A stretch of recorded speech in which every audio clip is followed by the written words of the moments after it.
함께 시편 23편 말씀 꽃피는 노년 하나님을 노래하다라는 제목으로 우리 함께 말씀 나누기를 원합니다. 이 시편 23편 우리가 함께 지금 고백하고 함께 읽었듯이 너무나도 아름다운 시로 유명하고 또 누구나 시편하면 떠올리는 이 시편은 다윗이 노년의 때에 지은 시입니다. 성경을 연구하는 학자들이 그렇게 또 인정하고 있죠. 왜냐하면 완숙한 고백 때문입니다. 다윗은 이 시를 통해서 우리에게 하나님과 동행하는 삶이 어떤 삶인지를 노래합니다. 그리고 자기 인생의 말미를 준비해 나가는 것을 우리가 함께 읽어볼 수 있습니다. 무엇보다 중요한 한 가지를 강조하며 우리 모든 세대들을 향해 신앙생활이라는 이 삶의 목적지가 어디인지를 전하는 그의 노래, 우리 그것을 함께 나누기를 원하는데요. 그것이 무엇일까요? 우리 함께 1절의 첫머리만 한번 읽어볼까요? 보지 않아도 아시죠? 함께 읽어볼까요? 시작. 여호와는 나의 목자시니. 첫머리. 여호와는 나의 목자시니입니다. 인생을 살면서 우리는 관계에 대해서 전해 듣는 이야기들이 있습니다. 특별히 이제 젊은 세대들에게는 이런 좋은 이야기를 듣곤 합니다. 인생을 살면서 좋은 어른을 만난다는 것은 참 아름다운 축복이다. 요즘처럼 문화 트렌드가 빠르게 변하고 또 또래들이 결속하여서 점점 세대 차이가 심화되고 있는 시대를 우리가 함께 살아가고 있습니다. 이 문화는 또 세대를 갈라놓는 지표가 되곤 합니다. 같은 한글을 사용하나 언어가 바뀌고 있고 젊은이들이 바라보는 사회와 어른들이 바라보는 사회에 대한 인식들에 더 이상 소통이 없기 때문에 괴리가 생기고 차이가 나기 시작합니다. 사랑하는 성도님들, 혹시 이 단어 들어보신 적 있으세요? 만발잘부. 뭐 되게 외계어 같이 들리시나요? 만발잘부. 무엇인지 아십니까? 만나서 반가워, 잘 부탁해 라는 뜻입니다. 해석이 있으니 어떻게 금방 다가오시죠? 젊음에 가까워지고 계신 겁니다. 이렇게 젊음에 대해서 궁금해하시면서 그들의 사용하는 언어를 궁금해하고 또 알면서 원하시는 어른들도 계시지만 별걸 다 줄인다며 비꼬시는 어른들도 계십니다. 또 하나 해볼까요? 자만추 아세요? 오, 예, 맞습니다. 자연스러운 만남을 추구한다라는 뜻입니다. 자연스러운 만남, 지금 우리가 바로 이곳 예수 때문에 함께 하고 있는 이 교회에서 가장 많이 느낄 수 있는 그런 경험이죠. 사회는 점점 더 전문화되어 가고 세대들을 타겟팅합니다. 그리고 공감하기 어려운 각 세대들만의 문화들을 생산하고 소비하기 시작했습니다. 윗세대들이 인생을 살아오면서 경험했던 지혜들은 너무나도 소중하지만 이제 놀라운 기술 문명과 검색이 이를 대체하며 더욱 우리의 소통이 더불어 사는 이 상호작용이 사람 사이에서 일어나기보다는 기술과 전문 기록이 대체하기 시작했습니다. 요즘 젊은이들은 궁금하면 어른을 찾지 않습니다. 그리고 선생님을 찾지도 않습니다. 그냥 자기 손안에 있는 전화기를 들고 검색합니다. 그리고 손쉽게 지식을 습득합니다. 그래서 이 더욱 문화는 활활 타오르는 이 젊음을 위한 것처럼 누군가에게는 소외를 불러일으키는 것이죠. 생존의 삶을 살아가면서 수많은 사람들이 지식을 쌓아놓는 이 상아탑 같은 이 검색 엔진 속에서 사람들은 삶의 노하우를 찾으며 살아갑니다. 점점 더 각 세대들이 알아서 자신들의 문화 속에서 선을 긋고 뚜렷해지는 것에 시원함을 느끼면서 자신들을 정의하기 시작했습니다. 알파벳으로 우리 세대들을 나열하곤 하죠. 우리 베이비 부머 세대와 또 X 세대와 또 밀레니얼 세대와 또 Z 세대와 또 요즘 초딩 친구 여기 초딩 친구들 알파 세대라고 수많은 세대들을 이름으로 알파벳으로 구분 지으면서 살아가고 있습니다. 이렇게 같은 세상 속에서 우리가 함께 살아가지만 점점 더 외로운 그런 인생이 되어가고 있는 것이죠.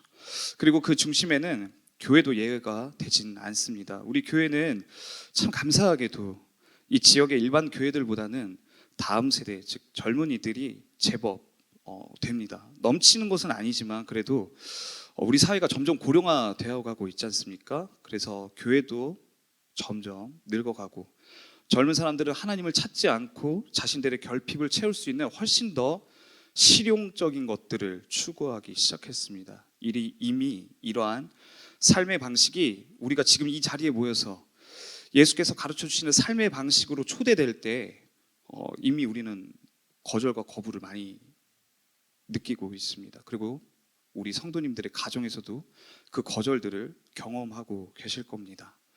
그러나 기술도 검색도 가져다 줄 수 없는 이 노년의 인생이 우리에게 보여주는 선물과도 같은 것이 있는데 그것은 바로 성숙입니다. 모두가 똑같이 세상살이를 하고 풍파를 맞이합니다. 그러나 젊은이들과 노년의 인생에서 다른 점이 한 가지 있는데 그것은 바로 고난을 대하는 방식에 있습니다.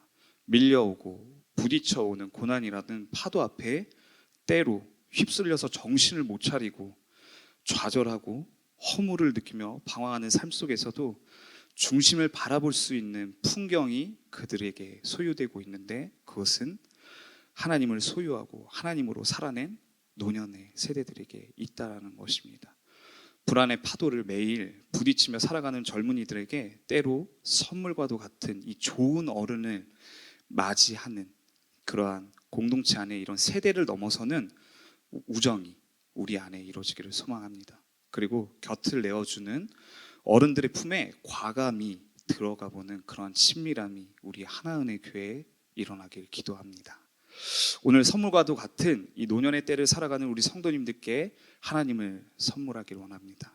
삶의 어느 순간에 눈앞에 닥쳐오는 고난 앞에서도 보이지 않는 하나님을 붙잡으며 하나님으로 숨쉬고 하나님으로 인생을 살아낸 다윗, 이제 그가 노년의 이 고백을 통해 우리에게 노래를 들려주는데요. 함께 우리 세 가지 메시지를 통해 나누길 소망합니다. 우리 다시 한번 1절을 읽어볼까요? 1절 시작.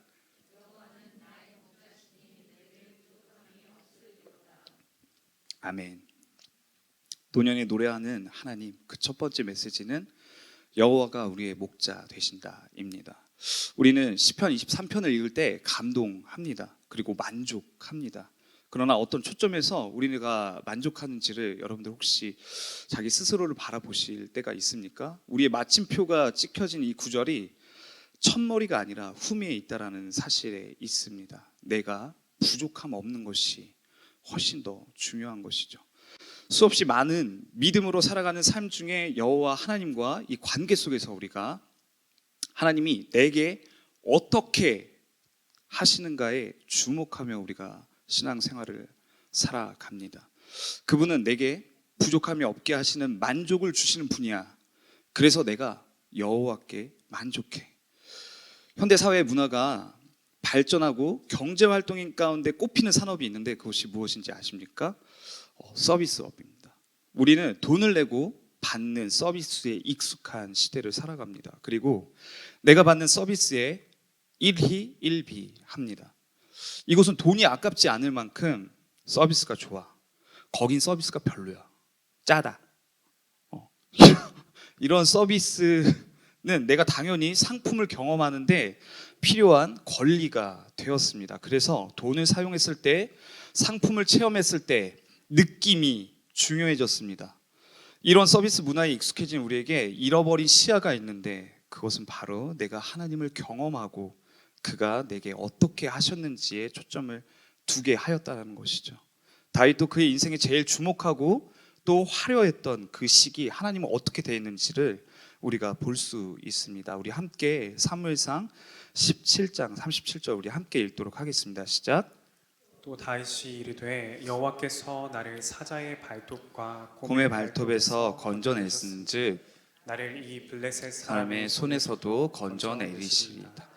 아멘. 그의 인생 가장 하이라이트처럼 빛났던 때가 언제입니까? 바로 골리앗을 처단했던 때입니다.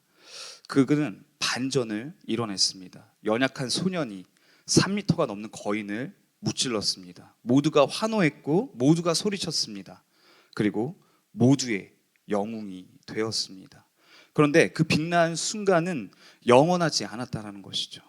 곧 그의 인생의 수십 년을 도망하는 삶을 살아가게 됩니다. 누가 다윗의 인생을 닮고 싶어 할까요? 그런데 우리 또한 그런 인생을 살고 있죠. 무언가 소유하지 않아서, 무언가 되지 않아서 자신과 비교하며 쫓기는 그런 인생 말입니다. 그리고 하나님을 믿고 예배하는 삶을 살아가는데 왜 하나님은 나에게 일이 서비스가 형편없으신가를 불평하며 하나님을 원망하는 기도를 때때로 우리는 올리곤 합니다. 그래서 오늘 시편 23편을 더욱 깊이 묵상하기 위해서는 노년의 삶을 이해할 필요가 있습니다. 대부분의 노년들이 아버지이거나 할아버지 또는 어머니거나 할머니가 되곤 합니다. 그리고 이들의 삶에선 그 어떤 물건도 어딜 가는 것보다 가장 원하는 것이 있는데 그것은 바로 누구와 함께 하느냐입니다. 바로 사랑하는 자녀이죠. 그래서 그냥 선물을 원하기보다는 우리 자식이 선물해 주는 것이 좋은 것이죠. 선물이 없어도 없다 할지라도 전화 잘해주고 때때마다 찾아와 함께 식탁을 누리는 것을 기쁨으로 여기는 것이 바로 노년의 세대들의 특징 중 하나입니다. 우리 성도님들 동의하시나요? 그런 마음이신가요? 예, 한번 확인해 보았습니다. 그럼 우리가 보아야 할 이 첫 구절의 마침표는 어디가 되어야 할까요? 나를 보호하시고 나를 아시고 나의 보다 더 중심에 있는 게 있다면 그것은 무엇일까요? 그것은 하나님이 나를 위해 어떤 일을 행하심에 있는 것이 아닌 내 하나님이 누군가입니다. 노년에 우리에게 전하는 하나님을 간증하는 이 다윗이 첫머리부터 그분이 누구이신지를 선포합니다. 다시 한번 우리 첫머리를 함께 읽어볼까요? 시작. 여호와는 나의 목자이시니. 아멘. 아멘. 그러나 젊은이들이 소유하고 싶은 게 너무나도 많고 누구보다 더 올라가고 싶은 이런 수많은 유혹과 욕망들이 그런 또 열망 때문에 하나님이 누구이시냐 보다 하나님이 내게 무엇을 행하시는지를 바라며 방황하는 삶을 살고 있습니다. 하나님이 무엇을 해주시는지에 따라 감동하는 인생 앞에 노년의 다윗이 전하는 것, 여호와는 나의 목자이십니다. 이 고백과 우리의 시선이 하나님이 누구이신지에 머물 때 그 뒤를 이어서 우리 하나님이 어떻게 우리에게 행하시는지를 우리는 듣고 느끼며 고백할 수 있게 되는 것입니다. 왜냐하면 내 아들을 사랑하고 내가 그를 위해 희생하는 것은 내가 누구이기 때문입니까? 아버지, 내가 어머니이기 때문인 것이죠. 그러므로 노년의 다윗은 오늘 우리에게 자신의 삶이 늙어가고 곁에 아무도 없는 삶이 아닌 자기 공간 안에 자기 곁을 기꺼이 우리에게 내어주며 우리에게 말하는 것입니다. 그는 우리의 목자 되십니다. 성도님들 질문 하나 해볼게요. 사랑하는 성도님들, 하나님이 왜 좋으세요? 이 자리에 나와서 예배하는 이유가 무엇입니까? 우리는 하나님의 무엇 때문에 감사합니까? 이 구절의 뒷부분에 우리가 가진 가치를 의미로 우리가 방점을 찍기 때문에 그분이 우리에게 부족함이 없으시기 때문에 내가 이 자리에 있는 것이고, 왜 하나님을 이 시간에 우리가 찾아왔냐면 하나님이 내게 무엇을 하시는지 관심을 우리가 갖고 있기 때문인 것입니다. 하나님이 나를 푸른 초장에 누이시길 원하기 때문에, 나를 쉴 만한 물가에 인도하길 원하기 때문에, 그러나 우리는 의의 길로 인도하시는 하나님께는 불평하는 것이죠. 왜 이렇게 어려운 미션을 주시냐고요. 하나님의 의는 내가 따라가기 너무나도 어렵다고. 젊은이들이 이렇게 자기의 필요에 따라서 이 시를 음미하는 모습을 우리는 볼 수 있습니다. 그러나 지혜로운 자는 내 손에 움켜진 샘물에 집중하는 것이 아니라 가장 중요한 샘의 근원을 붙잡는 것입니다. 그리스도인의 지혜는 내 손에 쥐어진 선물에 집중하는 삶이 아니라 그 선물을 가져오시는 아버지를 기뻐하는 삶을 살아가는 것입니다. 혹시 우리 성도님들 영화 바울 혹시 보신 적 있으신가요? 그 영화에 바울이 로마 병사와 나누는 대화가 있는데 너무나도 크게 공감되는 부분이라서 제가 좀 읊어드리도록 하겠습니다. 그가 그 로마 병사와 함께 그리스도인을 소개하는데 이런 이야기를 합니다. 배 타보셨나요? 자, 이제 그 배에서 우리가 바닷물을 손을 내밀어서 한번 물을 한번 떠보는 겁니다. 그 물은 금세 우리의 손가락 사이로 빠져나가 세워버립니다. 인간의 삶이 이와 같습니다. 태어나서 죽을 때까지 손으로 빠져나가듯 사라져버리죠. 우리가 세상에서 아꼈던 것들과 함께. 하지만 내가 사는 이유인 하나님과 그분의 나라는 이 나머지 바닷물과 같습니다. 인간은 손에서 새어나가는 물 한 줌을 위해 살아가지만 예수 그리스도를 따라가는 사람들은 그 끝이 보이지 않는 바다를 위해 살아갑니다. 사랑하는 성도님들, 이 바울의 고백에 동의하십니까? 우리의 묵상이 우리의 삶에 이 한 줌 흩어져 버리는 내 손 안에 샘물을 붙잡는 삶이 아니라 이 샘의 근원을 찾는 지혜가 바로 이 노년의 다윗에게 생기는 것을 볼 수 있습니다. 사랑하는 성도님들, 그리고 우리 공동체의 어른이신 우리 성도님들을 축복하며 이 시를 전해드립니다. 여호와가 내 목자 되심을 주목하는 삶에게 이제 하나님이 우리에게 이루시는 것들을 그 삶을 통해서 고백하는 것을 우리는 목격할 수 있는 것입니다.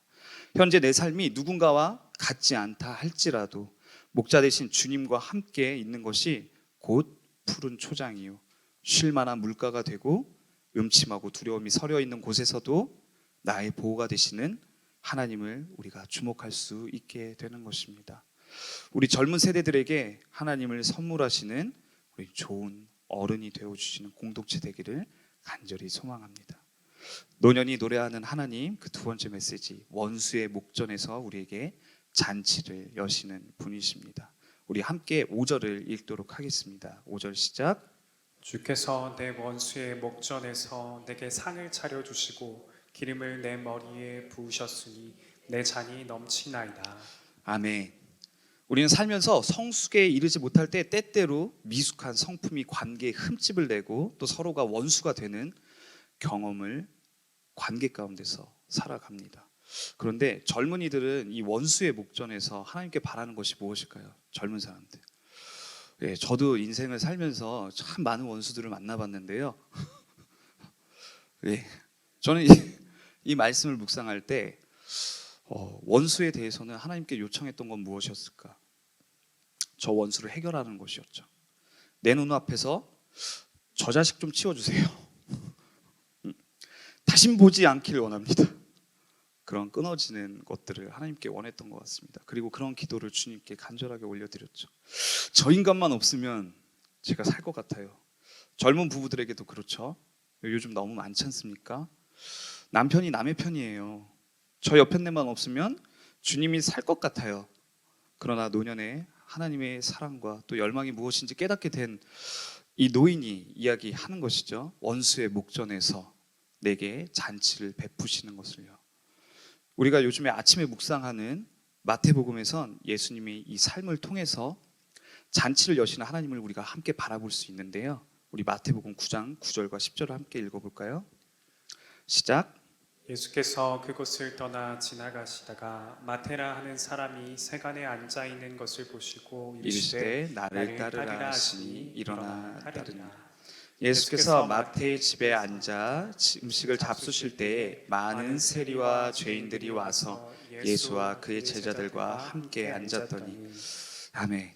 예, 예수께서 유대인들에게 있어서 원수와도 같았던 이 세리와 함께 같이 식탁을 나누십니다. 그리고 잔치를 베푸시는 것이죠. 예수님과 함께하는 이 식탁은 어떤 식탁인가? 원수가 용서받고 함께 더불어 마시는 놀라운 기적이 일어나는 곳입니다. 이 잔치에 참여하지 못하는 자들은 바깥에서 이 자리를 바라보며 예수와 그 식탁과 함께하는 자들을 정죄하는 바리새인들과 그리고 서기관들이 있을 뿐이었습니다. 이들은 구분짓기를 좋아하는 영성을 가지고 율법의 목적인 사랑을 버린 자들입니다. 청년들과 함께하는 교육자인 제가 우리 어른들께 되게 감사를 드리는 게 있는데요. 우리 세대들을 긍휼히 여겨주셔서 기꺼이 잔치를 열어주셨던 그 마음에 너무 감사드립니다. 주일에 시니어 다락방에서 모두와 함께 먹고 마실 수 있는 그런 잔치를 우리에게 베풀어 주셨습니다. 그리고 그 식탁에서 좋은 교제가 있었습니다. 거기서 저희 청년 공동체는 서로를 받아들이기 위한 품을 내어주는 연습을 시작하였고 또 서로를 받아들이며 관계와 또 서로에 대한 날선 평가가 주장하기 시작할 때에도 용서를 위해 기꺼이 나의 곁을 내어주는 그런 영성을 우리가 함께 세우기 시작했습니다. 그리고 우리는 주일에 함께 예수께서 베풀어 주시는 이 잔치를 통해 원수가 용서받고 함께하는 공동체가 되는 경험을 시작하게 됩니다. 이렇게 먼저 손을 내밀어 주시고 함께 기도하고 응원하는 관계가 우리 가운데 이어지고 있습니다. 그래서 우리 어른들께 축복을 드립니다. 우리 어른들께서 하나님과 함께 동행하시면서 하나님께서 베풀어 주시는 그런 하나님 없으면 살아갈 수 없는 가난한 마음과 그리고 또 다른 이들을 내 몸과 같이 사랑하기 위한 긍휼의 마음을 얻으셨기 때문에 우리가 세대 차이 없이 함께 이 자리에서 함께 식탁을 나눌 수 있게 되었습니다. 이번에 다시 다락방이 시작되죠. 우리 어른들께 정말로 소망하는 것은 이 다락방 안에서 주님이 더불어 사랑하는 것을 이루시기를 간절히 소망합니다. 노년에 노래하는 하나님의 메시지 세 번째, 평생의 하나님의 선하심을 노래하는 삶입니다. 다윗은 이제 그의 인생을 정리하며 자신의 평생에 하나님의 선하심과 그리고 인자하심을 노래하는 삶을 결단합니다. 우리 함께 시편 6절을 읽도록 하겠습니다. 6절 시작. 내 평생의 선하심과 인자하심이 반드시 나를 따르리니 내가 여호와의 집에 영원히 살리로다.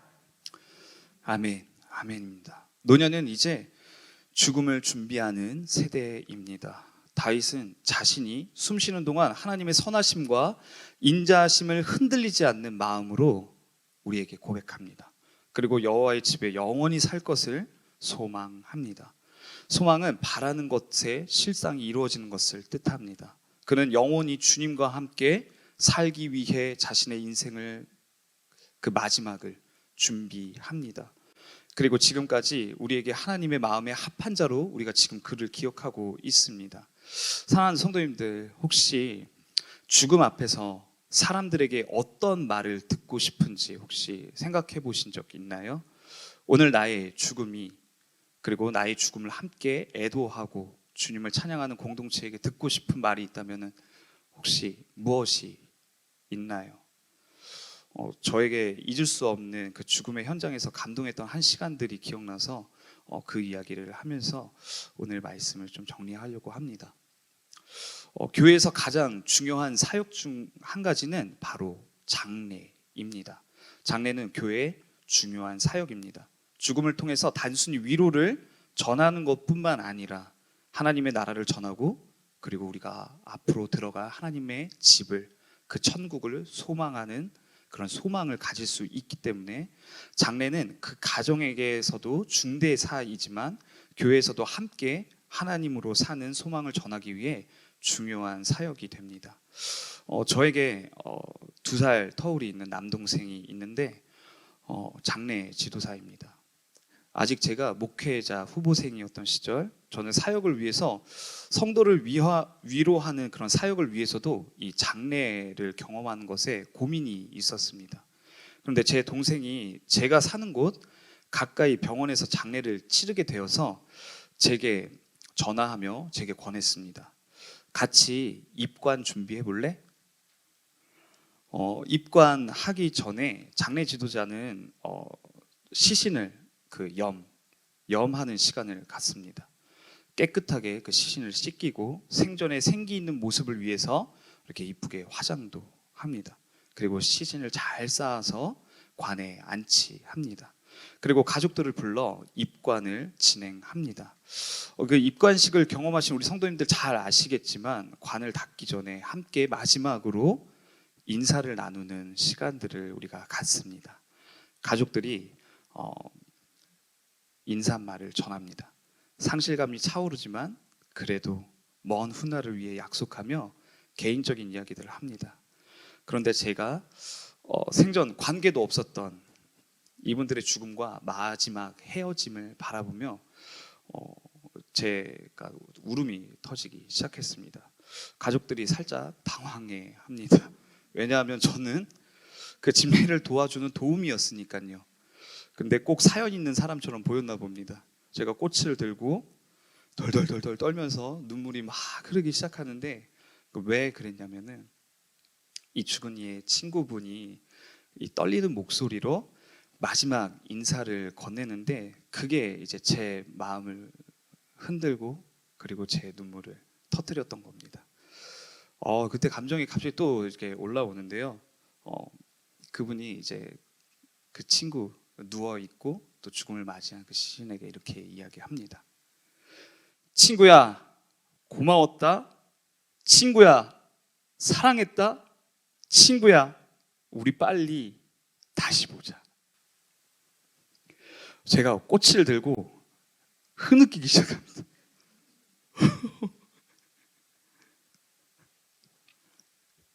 그 눈물을 흘리면서 제가 좀 생각했던 것 같아요. 나는 어떤 죽음을 준비할 수 있을까 이렇게 생각해 봤습니다. 어떤 소망을 우리 성도님들하고 이 장례식에서 같이 나눌 수 있을까? 무엇입니까? 하나님의 선하심과 인자하심을 노래하며 영원히 아버지와 함께 살 것이라는 소망입니다. 시간 함께 말씀을 마무리하기 원하는데요. 사랑하는 성도님들, 오늘 우리 여호와께서 우리의 목자 되십니다. 우리 삶에서 더 이상 여호와가 나에게 어떤 일을 행사하시는 분이신가가 이 두잉에 집중하기보다 그가 우리의 목자, 내 아버지 되신다. 비잉에 세우는 하나은혜 공동체 되기를 소망합니다. 오늘도 주님과 함께 동행하는 삶을 꿈꿉니다. 삶이 팍팍하고 움켜진 것이 없는 듯 하나 하나님의 선하심이, 하나님의 인자하심이 오늘 우리와 함께함으로 우리가 만족하는 진정한 그리스도인이 되기를 원하며 함께 이 찬양 같이 부르기를 원합니다.